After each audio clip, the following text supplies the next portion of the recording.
Hello, my name is Christy Godwin, and I'm a psychic medium. I'm here today with my daughter, McKenna Jackson. Hi, thank you for having me. We're going to be talking about dark spirits because McKenna has a history of having these dark spirits follow her home. And so the incident we're going to talk about is the last incident that happened, and it was big enough that started me into a routine of really protecting my house. So we're going to first talk about how this spirit got here and what it did to McKenna. So when I first noticed that he was around, I was sleeping one night and I could feel my thigh being rubbed where I just got my new tattoo, and my dog was staring off over by my window and just staring, not growling or anything, just kind of staring. And so I looked over there and I could see a dark figure hanging out over there. So I just rolled over and went back to sleep and pretended like he wasn't there anymore. So now you're saying he. How did you know it was a he? I could just kind of tell that it had a more masculine energy to him. Okay. So when you saw him, did you see an outline to him? I it was kind of an outline, but it was really blurry. And I could just see like this big person standing. And you couldn't see any facial features. No. Okay. So McKenna tells me about this the next morning. And I was not shocked. When you live with McKenna, these things do not shock you.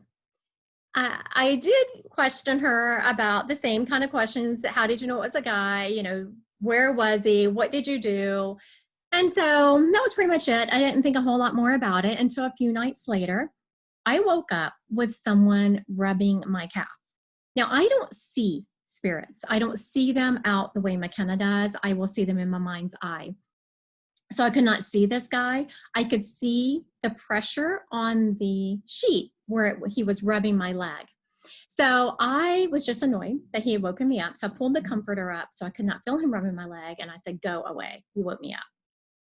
And I could feel the energy. I could feel it was a man. I could feel it was a male energy, but I wasn't scared. He didn't scare me at all. I was just annoyed that he'd woken me up.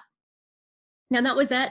Again, I forgot about it until McKenna's older sister came to me, and she didn't know McKenna and I had discussed this. She didn't know anything about this dark spirit we'd been talking about. And so her older sister comes to me and said, "Mama, you're not going to believe what happened." And so she proceeds to tell me about this spirit who had woken her up by rubbing her leg. So at this point, I was like, okay, this is enough. First, I wanted to figure out where this spirit came from, just because I was curious. Where he came from had nothing to do with how I got rid of him. So at the end, when I tell you how I got rid of him and how I keep my house cleared, that will work for you. It doesn't matter where the spirits come from. So McKenna, do you want to tell us where the spirit came from? Brought him home from work. McKenna works at a nursing home. And they had a hallway that was closed down. There was no patients on this hallway, but no one liked to go down this hallway because call lights kept going off. And there was no one there to push the call lights. So why were you down that hallway? I had to go get an oxygen machine. Yes, next time you need to send someone else after that oxygen. No one wanted to go. Yes. Also, she was kind of curious about this. She left that part out. She was curious about this hallway and wanted to go down this hallway. So it was a great excuse. She was probably like, I'll go for the oxygen machine.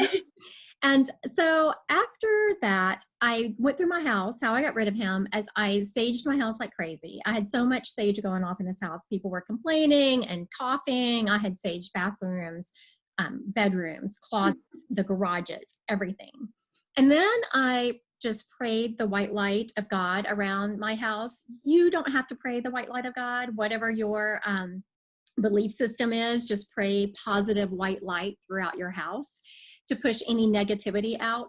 This particular spirit I really wanted to get rid of, so I also called in Archangel Michael and told Michael to please go through my house and clear it and make sure he was gone. And now I do that on a regular basis, and I also post angels at each corner of my house.